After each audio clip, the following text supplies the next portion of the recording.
대표님 모시겠습니다. 여러분 환영의 박수 부탁드리겠습니다. 네, 준비 배운 것 오늘 사실 되게 어렵네요. 이게 뭔가 요구되어지는 게 너무 많아요. 이거 관련해서 20분 안에 영상이 끊긴다고 그래가지고 저 영상용으로 20분을 강의하고 현장에서 여러분들하고 소통할 수 있는 거는 그때 하는 게 아무래도 가장 현실적일 것 같아요. 그래서 지금 준비해온 거는 제가 넘길 건 넘기고 20분 안에 최대한 빠르게 진행을 하고 그 뒤에 여러분들하고 코멘트 남기도록 하겠습니다. 네, 여러분 앞에서도 살짝 나오긴 했는데 청년의 날 알고 계신가요? 잘 모르시나요? 네, 사실 청년의 날 국가기념일이 되면서 기념행사도 진행을 했었는데요. 다들 이 아침에 일어나셔서 챙겨보신 분이지는 않을 것 같고요. 제가 봤을 때. 그리고 BTS의 어떤 연설만 남은 약간 이런 행사가 돼버리고는 말았는데 저 그런 생각은 하고 있습니다. 청년의 날이 앞으로는 시장에서 먼저 반응이 오지 않을까. 그래서 아이스크림 가게에서 청년의 날에 청년을 인증을 하시면 아이스크림 무슨 맛을 하나 더 드립니다. 이런 이벤트들이 더 먼저 만들어지지 않을까라는 생각이 듭니다. 근데 그럼에도 불구하고 그렇게라도 시장에서라도 청년의 날이 알려지고 많은 사람들한테 회자된다면 청년의 여러 가지 사회적인 문제에 대해서 국민들이 그리고 많은 사람들이 또 더불어서 정부가 관심을 갖게끔 만들어준다라고 한다면 저는 되게 유의미한 것이다라고 생각을 합니다. 사실 앞서서 사회자님께서도 말씀을 해주셨는데요. 청년기본법 언제부터 시행됐다고요? 네, 올해 8월 5일부터 시행이 됐습니다. 청년기본법 그래서 가지고 왔는데요. 너무 조그맣게 써 있어가지고 안 보이시죠? 네, 요것과 관련해가지고 제가 맨 뒤에서 다시 한번 설명을 드릴 테지만 여러분들 꼭 사회자님 말씀하신 것처럼 범죄정보센터에 들어가셔가지고 청년기본법이 어떤 취지로 만들어졌고 어떤 것들을 규정하고 있는지 좀 보시면 좋을 것 같습니다. 이 얘기를 왜 하냐면 사실 지금까지 이 청년기본법이 만들어지기 전까지는 우리 사회에 청년을 규정하는 법 자체가 청년고용촉진특별법밖에 없었습니다. 청년고용촉진특별법 내에서 규정하고 있는 청년이라고 하면 여러분 어떤 청년인 줄 아세요? 거기서 규정하는 청년은 누구일까요? 연령으로 규정이 되어 있을 것 같죠? 그렇지 않습니다. 네, 일하지 않는 청년, 일하지 않는 만 15세에서 34세 사이에 있는 사람들을 의미했었습니다. 그게 바로 청년이었죠. 그래서 말 그대로 청년들을 고용 상태로 만들기 위한 것이 청년고용촉진특별법이라고 한다면 청년기본법은요, 청년이 대한민국에서 기본적으로 누려야 할 권리에 대해서 보장하는 측면으로서 설정이 되어 있다. 이 두 가지가 전혀 다른 맥락이다라는 걸 여러분들이 알아주시면 좋을 것 같습니다. 그리고 이런 청년 정책들을 모두 다 아까 계속 컨트롤 타워라고 얘기를 해주셨는데 우리 나라의 모든 청년 정책을 컨트롤하는 곳이 바로 청년정책조정위원회입니다. 법적인 기구이고요. 위원장은 국무총리께서 함께 민간위원장과 함께 맡게 되어 있습니다. 지금 청년정책조정위원회에서는 주거, 일자리, 교육, 그리고 생활 이렇게 크게는 4가지 분야로 나누어서 정부에 있는 모든 정책들을 모아서 이제 말 그대로 심의 조정하는 역할들을 수행한다라고 보시면 되겠습니다. 근데 이 이야기를 왜 하냐면요.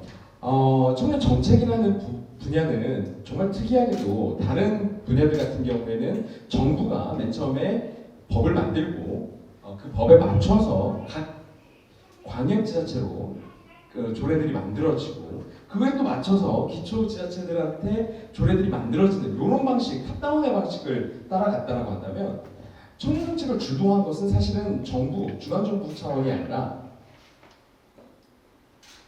지방 정부들이 주도해왔다라는 것을 주목하실 필요성이 있습니다.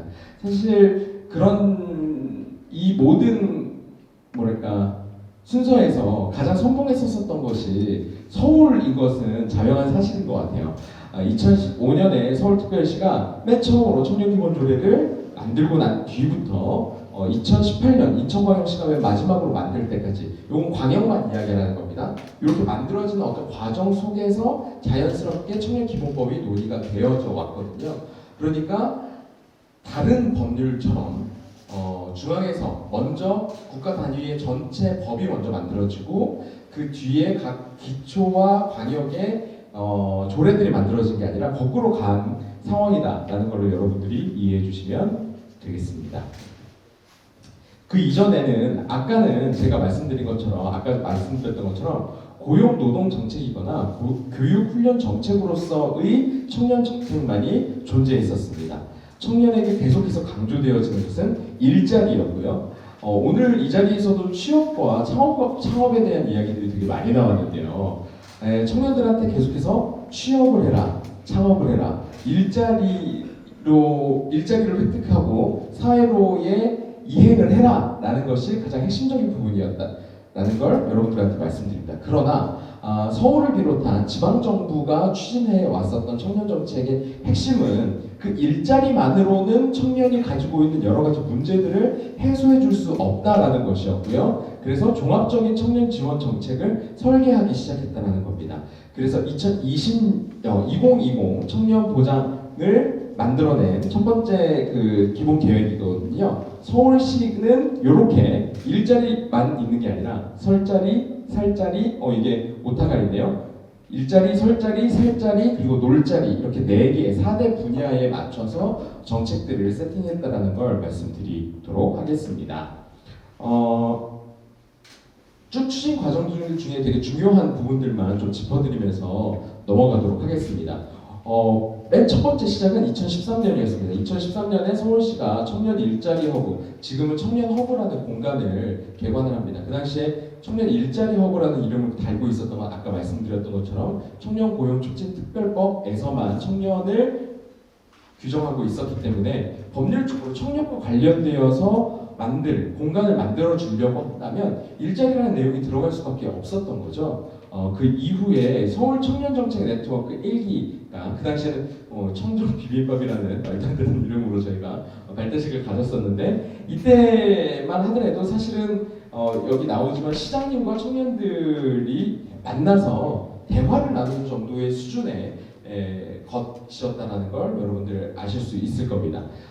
그러나 이 2013년을 지나서 2014년으로 넘어가게 되면 서울청년정책 네트워크가 본인들이 이제 오지랖퍼라고 이제 지칭을 하면서 서울의 여러 가지 정책들에 대해서 오지랖을 부리면서 여러 가지 코멘트를 남겨보겠다라는 걸로 이제 진화해 나가기 시작을 합니다. 그래서 시장님이 청년들의 이야기를 듣는 어떤 자리로서의 거버넌스를 넘어서서 시 행정부 전체 집행부를 놓고 서울시의 여러 정책들에 대해서 청년들의 의견을 반영하는 것으로 확대해 나가기 시작을 합니다.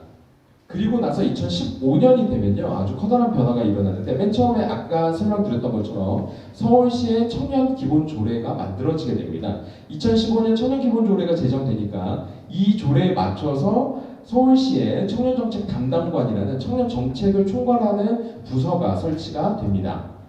지금은 현재는 시장 직속기구로 혁신기획관 산하라고 되어 있는데 여기 또 뒤로 가면 또 이제 바뀝니다. 청년청이 만들어지거든요. 요건 이후에 좀 설명을 드리도록 하겠고요. 이 기본조례에 맞춰서 청년정책위원회가 개최가 되고요. 그리고 서울청년정책 네트워크가 서울청년의회라는 이름으로 회의를 계속해서 개의하기 시작을 합니다. 서울청년의회라는 이름으로 서울시의회를 직접 진짜 들어가서 의원들처럼 시 집행부에 있는 주요한 국장님들을 불러다 놓고 질의를 하거나 여기에 대해서 시장이 답변을 할 수 있도록 만드는 행위들을 하죠. 일종의 회의를 개최를 하죠. 어찌 보면 퍼포먼스일 수도 있겠는데 이 퍼포먼스가 아주 커다란 영향력을 발휘하기 시작을 합니다.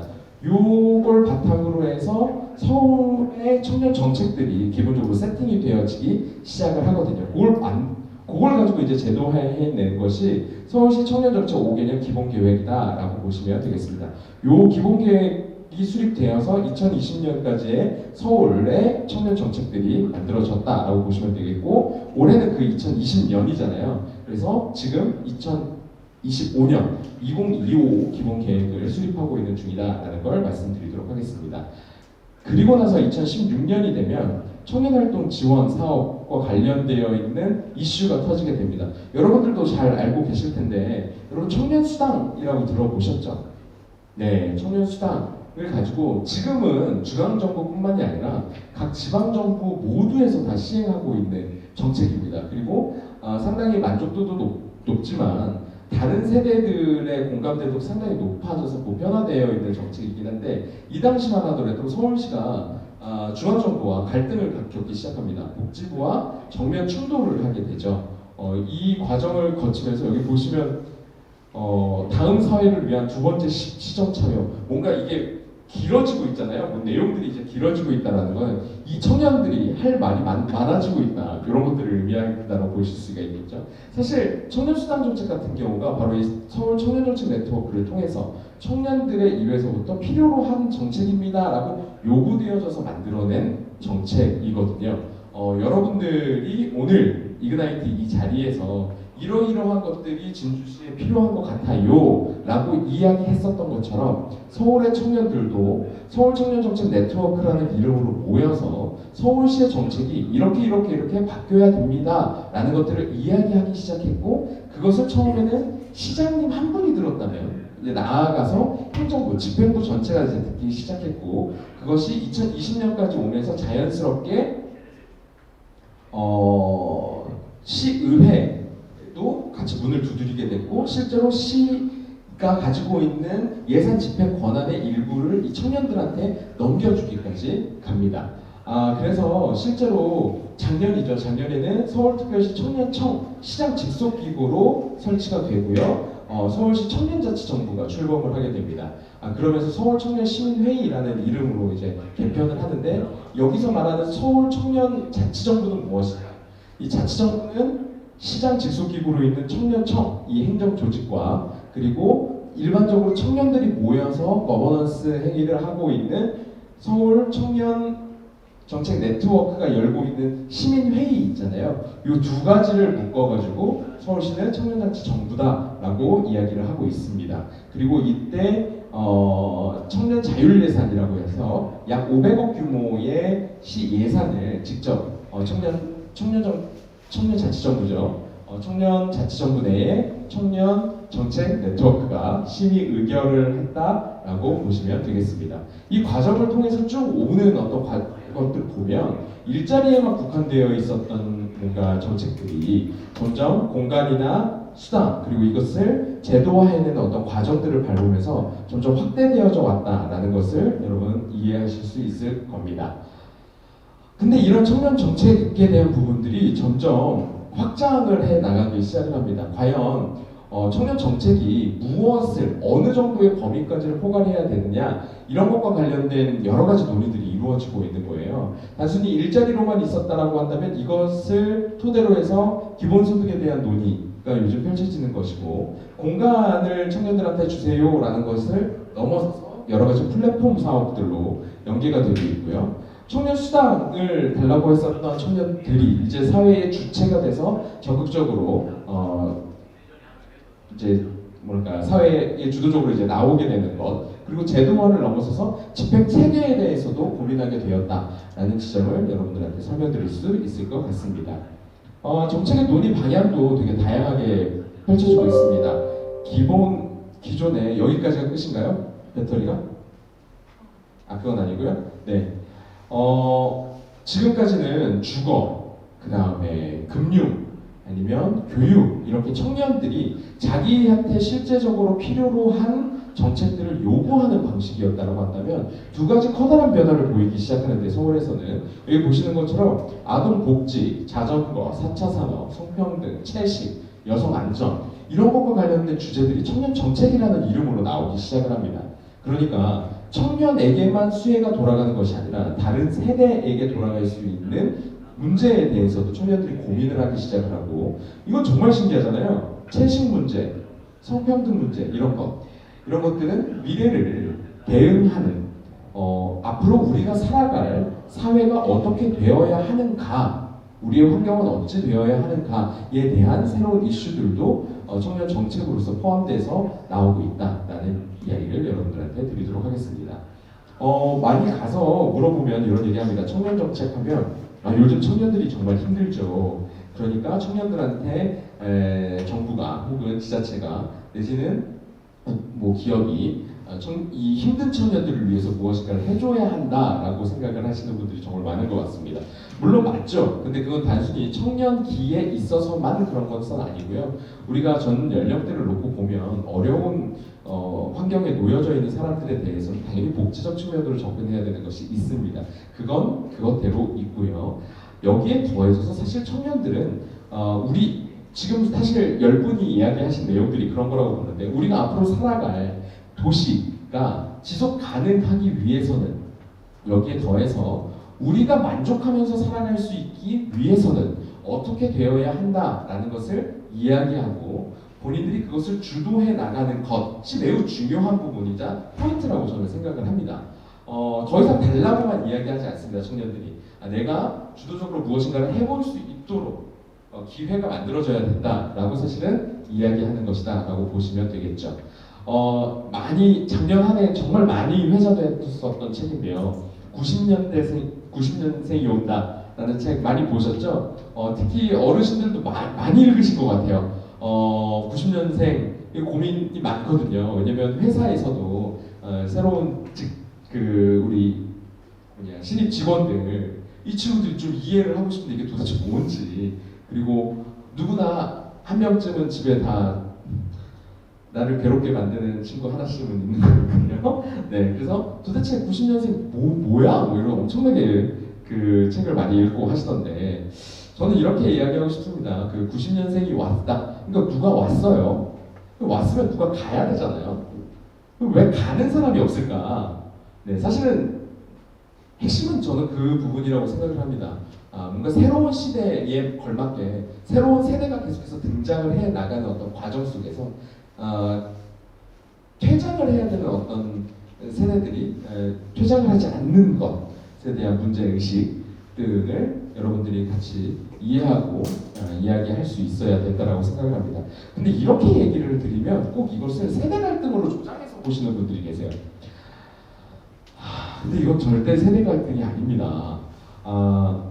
복지적 측면에서 청년의 예산을 늘리는 것이 노인에 대한 예산을 줄이는 것이냐? 저는 절대 그렇게 보지 않습니다.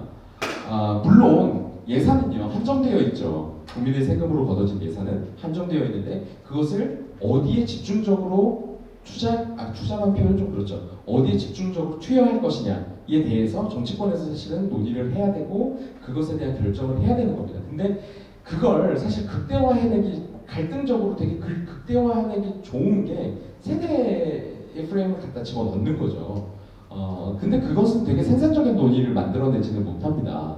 사실 청년들한테 더 많은 예산이 투여된다고 해서 그 혜택이 청년에게만 머무르냐? 절대 그렇지 않죠. 그 청년이 만들어낸 어떤 아이디어 혹은 새로운 부가가치가 다른 세대들한테도 분명하게 영향을 미칩니다. 그런데 새로운 무엇인가를 창조해낼 수 있는 가능성이 좀 더 큰 곳에다가 우리가 예산을 투여하는 것이 더 이익일 것인지, 아니면 지속적으로 뭔가 이걸 부양해줘야 되는 사회적 책임만 점점 늘어나는 것에 예산을 더 넣어야 될 것인지에 대해서 우리가 합리적으로 고민해볼 필요성이 있다라는 걸 여러분들한테 이야기 드리도록 하겠습니다. 사실 이거는 뭐 이후에 이야기할 수도 있는데 방송으로 빨리 끊고 여러분들한테 얘기 드려야 되니까 이 내용까지만 간략하게 설명드리고 마무리하도록 하겠습니다. 여러분, 전국에 어떤 청년 정책들이 지금 추진 중에 있는지 궁금하신 분들 정말 많으실 거예요. 중앙부처에서는 어떻게 하고 있는지, 다른 지자체에서는 어떻게 하고 있는지, 자, 여러분 여기 보시는 것처럼 국무조정실 청년정책 추진단 홈페이지가 있습니다. 이 홈페이지에 들어가시면 정책 검색이 다 가능하도록 세팅이 되어 있습니다. 각 부처, 중앙부처에서 운용 중에 있는 여러 가지 정책들 여러분 여기서 찾아보실 수 있고요. 뿐만 아니라 각 지자체에서 운영하고 있는 여러 가지 청년 정책들도 이 안에서 모두 다 통합 검색을 하실 수 있습니다.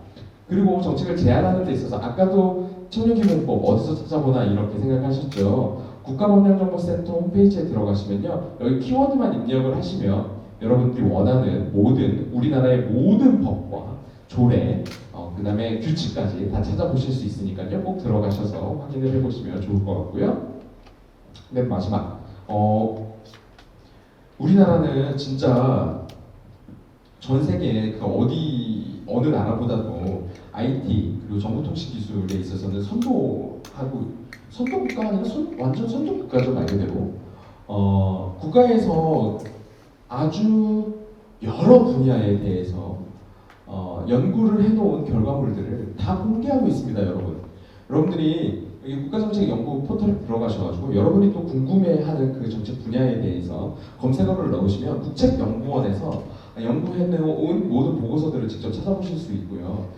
그 연구 보고서들 다운로드 받아가지고 그거 언제 다 읽나 이런 생각들 많이 하시죠.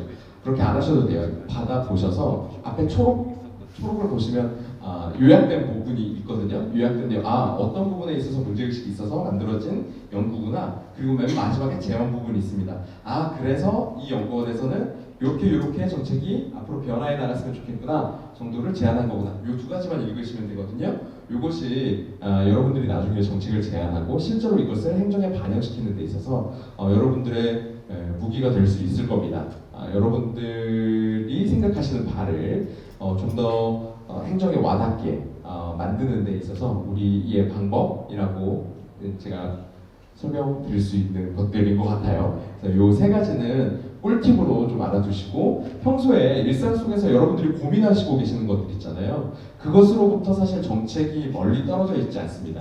그 고민을 해결하는 것이 사실은 정책인 거고 그걸 반영하는 데 있어서는 지금 제가 알려드린 요 꿀팁들을 활용하셔서 실제로 행정이 그러니까 받아들일 수 있게끔 여러분들도 적극적으로 앞으로 목소리를 내주시길 바랍니다.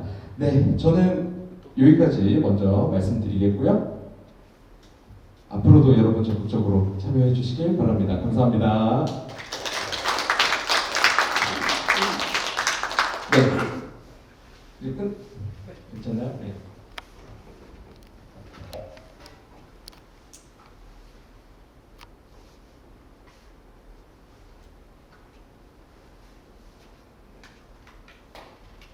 네, 여러분. 이제 제대로 해볼게요. 20분이라는 시간 안에 지금 이거 준비해온 걸 다 정리해서 얘기하라고 그래서 무슨 소리를 한 건지 모르겠지만 아무튼 요약해서 여러분들한테 설명을 드렸고요. 기본적으로 원래 이렇게 얘기하려던 건 아니었는데 뭐 다시 여러분들한테 필요로 한 것들 위주로 그리고 여러분들이 궁금한 것들 위주로 좀 답변 드리는 시간 갖도록 하겠습니다. 아까 그런 질문 하셨잖아요. 진주는 어떤 도시인가요? 저한테는 정말 청년의 도시입니다. 사실 제가 공군 664기입니다. 병 664기여서 진주는 제 진짜 그 가장 젊은 청춘을 보낸 도시이기도 하죠. 훈련을 받았던 곳이기도 하고 그래서 그 이후에도 많이 찾아오게 된 것 같아요. 여행으로도 오고 뭐 일로도 진주를 찾게 되고 그리고 오늘도 오는데 나를 정말 설레는 곳인 것 같습니다. 제가 훈련받았던 때가 또 하필이면 5월, 6월, 7월 엄청 더울 때였거든요. 엄청 더울 때 진주 방문했었는데 또 가장 약간 찬란하게 막 빛날 때잖아요. 정말 파란 그 이미지가 항상 진주라고 하면 그 이미지가 항상 머릿속에 있어요. 그리고 그거 생각나요. 그 입대하기 전에 마지막으로 가족들하고 이제 식사하잖아요. 네, 남강 그 유역에서 강을 보면서 아버지와 마지막 소주를 하면서 저녁 식사했던 거 기억나는데 그 남각이 눈에 들어오겠습니까? 그 다음날 입대인데 네, 아유 그때는 이제 그게 너무나 아름답고 뭐 맛있고 뭐 이런 거는 그때는 전혀 못 느꼈고 네, 근데 나중에 와서 보니까 정말 예쁘고 아름답고 또 그렇더라고요. 아무쪼록 저한테는 진주가 그런 도시였어요. 지금 10분이 사실 이야기를 해주셨는데 10분 이야기 들으면서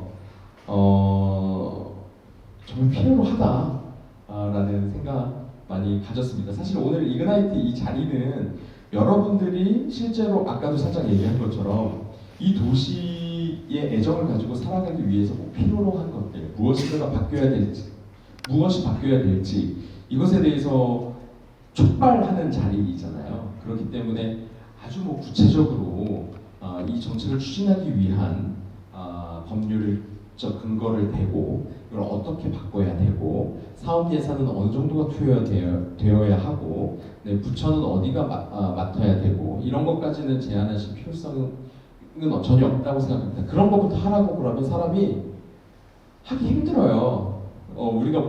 우리가 정치인을 두고 행정가를 두고 하는 이유는 뭡니까? 국민이 주권자지만 내가 이 모든 머리 아픈 일들을 다 신경 쓰면서 살아가기 힘드니까 나 대신 열심히 하시오라고 뽑아놓은 사람들이 누구죠? 정치인이고요.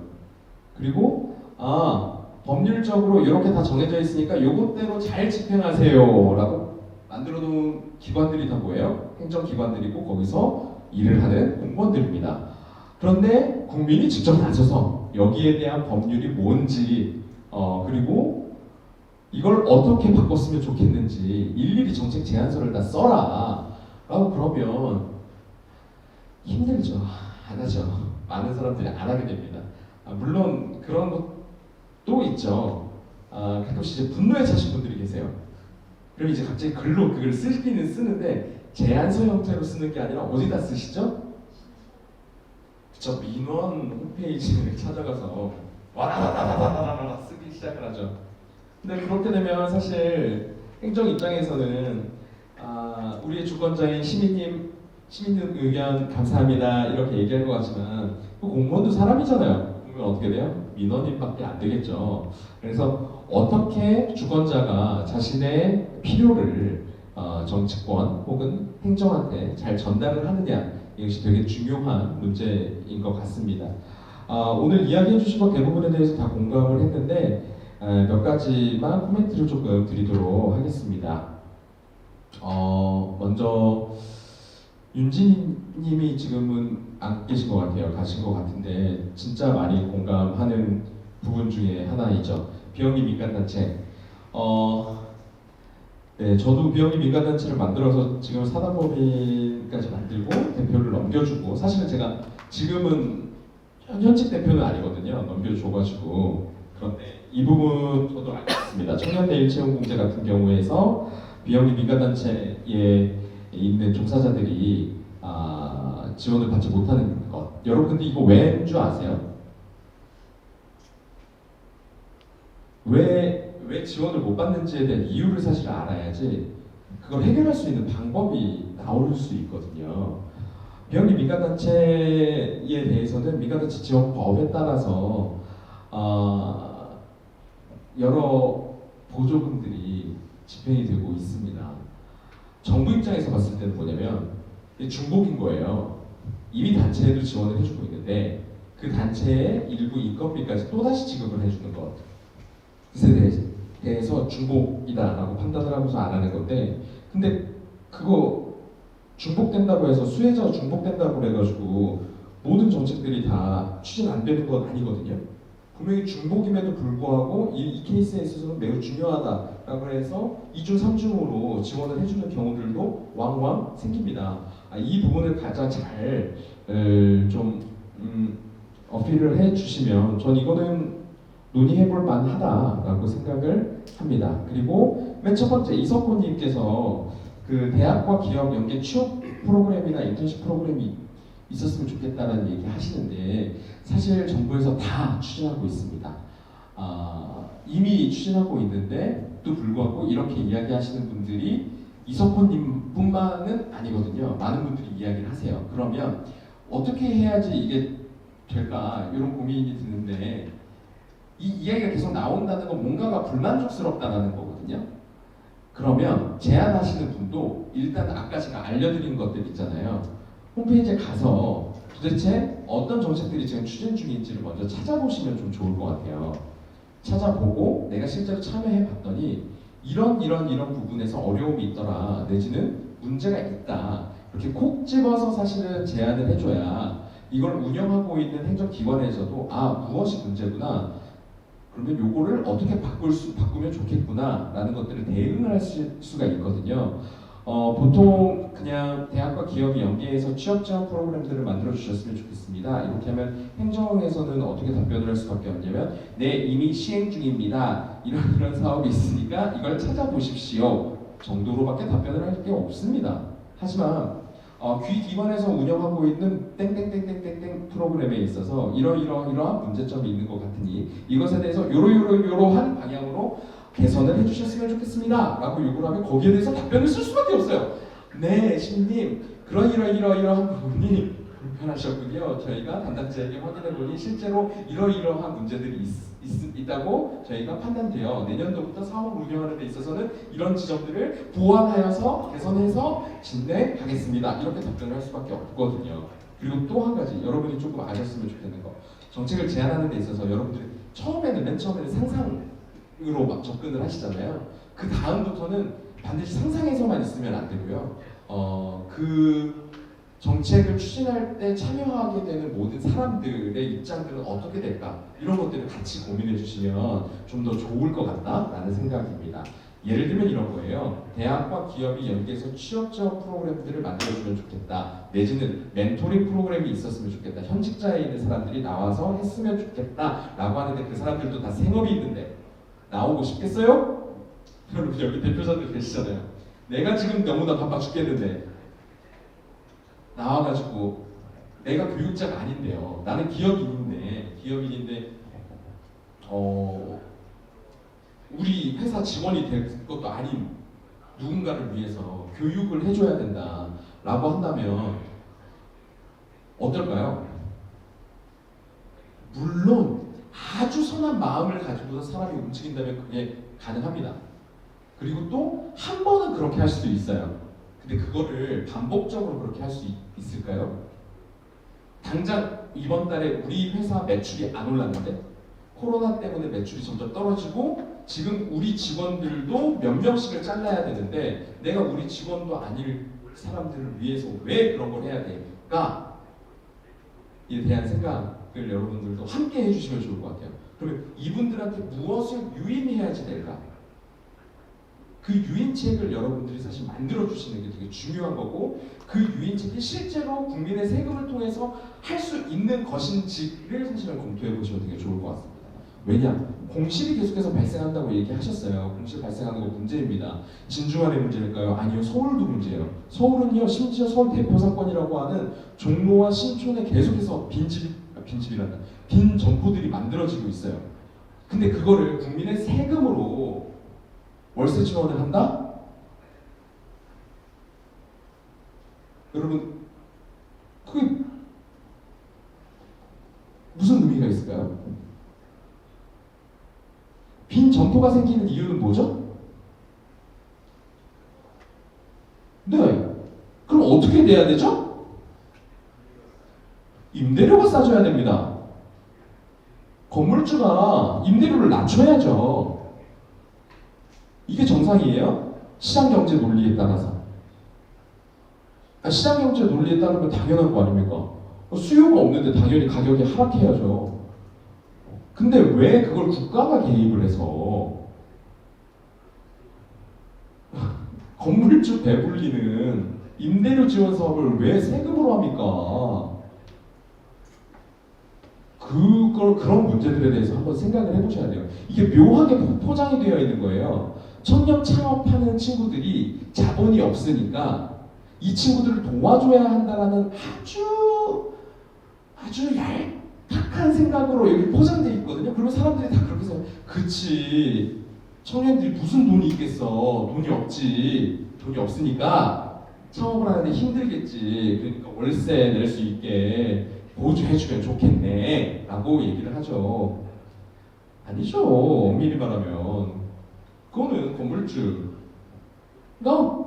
임대료를 낮춰야 되는데 임대료를 왜 세금으로 대신해 줍니까? 시장에 개입해서 국가가 그런 부분들을 명확하게 사실 캐치해내는 게 되게 중요한 것 같아요.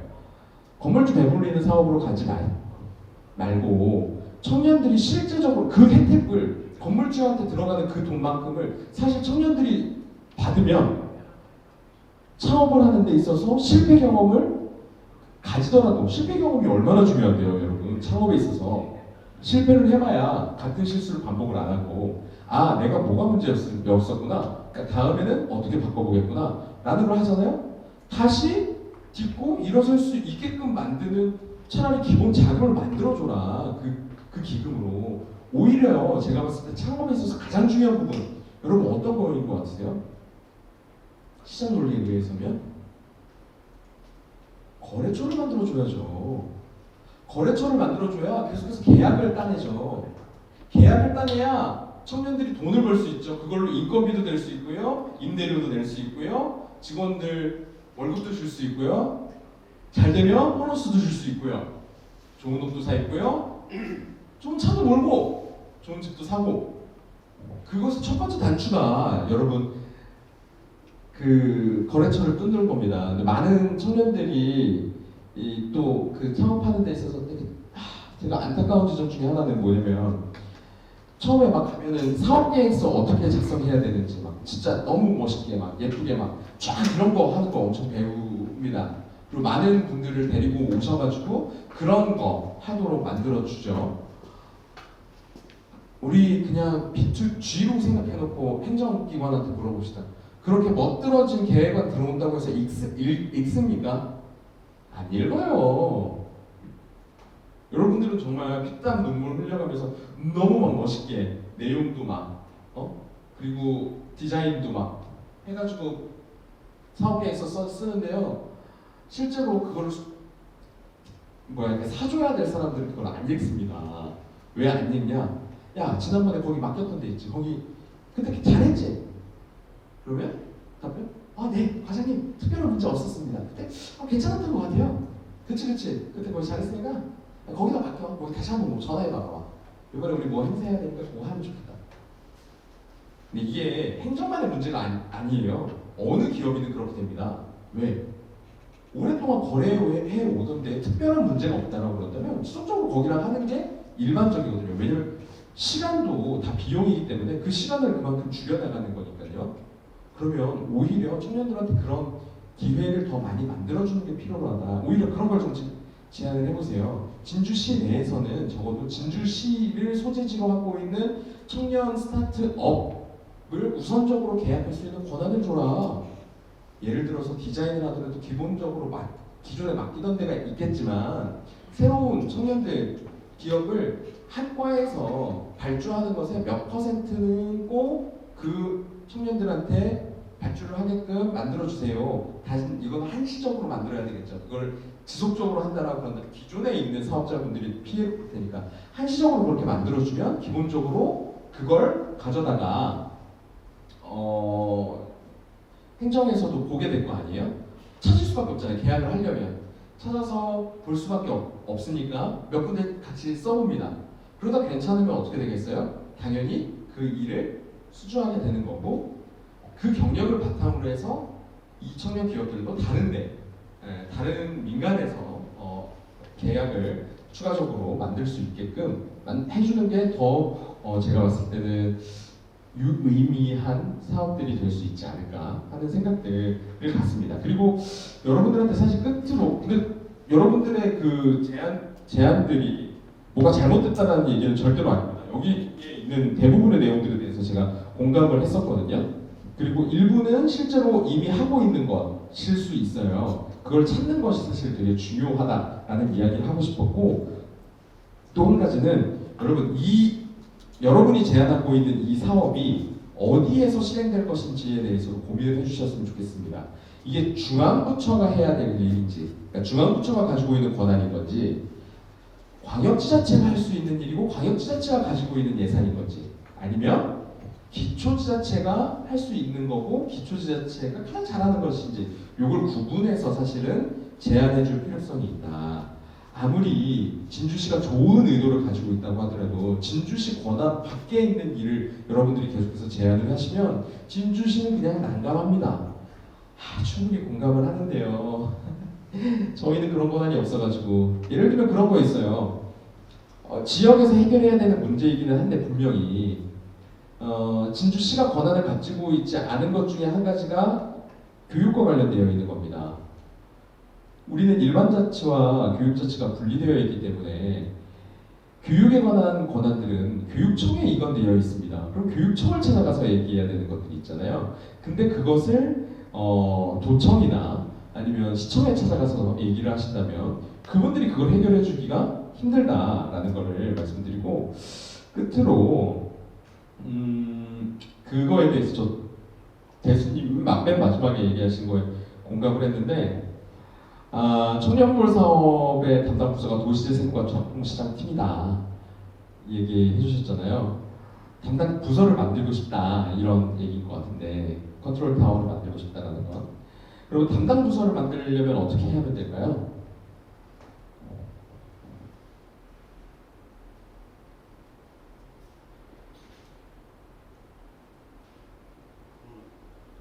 네? 돈이요? 아닙니다.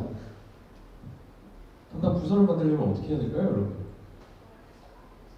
네? 그렇죠. 그걸 할 사람, 그러니까 담당 부서를 만들려는 건 뭐냐면 그걸 담당할 사람과 인력과 돈을 거기다 편성하라라는 의미거든요. 그 담당 부서를 만들려면 어떻게 해야지 만들어질까요? 정답은 그냥 하나예요. 그 분야의 일이 많아지면 돼요. 일이 많으면 그거를 일개 한 개의 팀에 한 명의 주무관이 혼자서 담당할 수 있는 일의 범위가 벗어나지잖아요. 그러면은 이거 어떻게 해요? 당연히 사람을 더 붙여야죠. 혼자서 못 하는데 사람 한 명 더 붙입니다. 담당자를 늘려가요. 늘려가다 보면 어떻게 되죠? 이게 전문 분야여서 이게 단순히 이 팀에서 팀장 혼자서 결정할 수 있는 게 아닌 것 같은데, 그러니까 됐을 때 팀으로 전환이 되고요.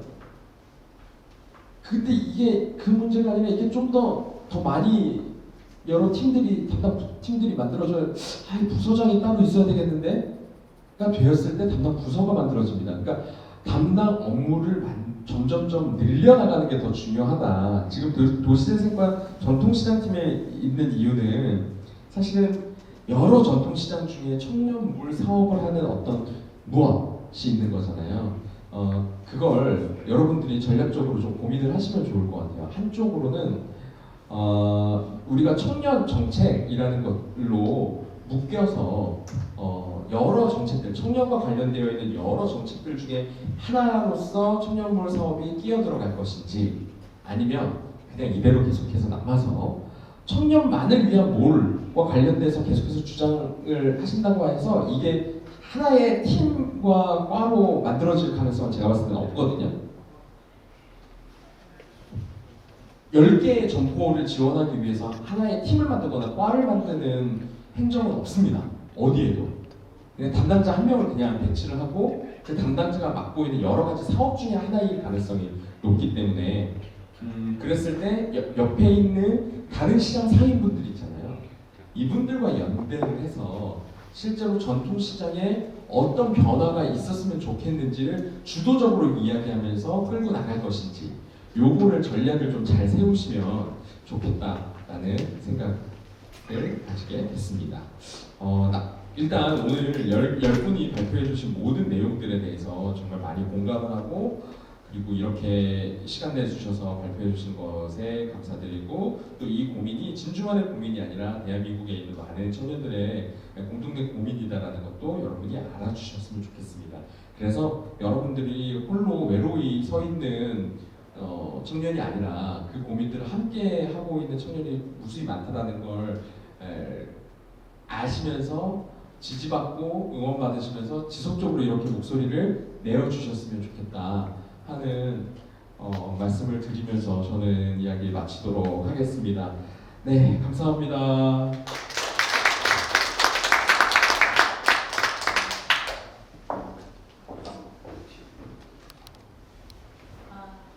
네, 정말 오늘 갑작스레 카메라 배터리 때문에 네, 그 대표님께 갑자기 뭐 이런저런 요청을 드린 점 너무 죄송스럽고요.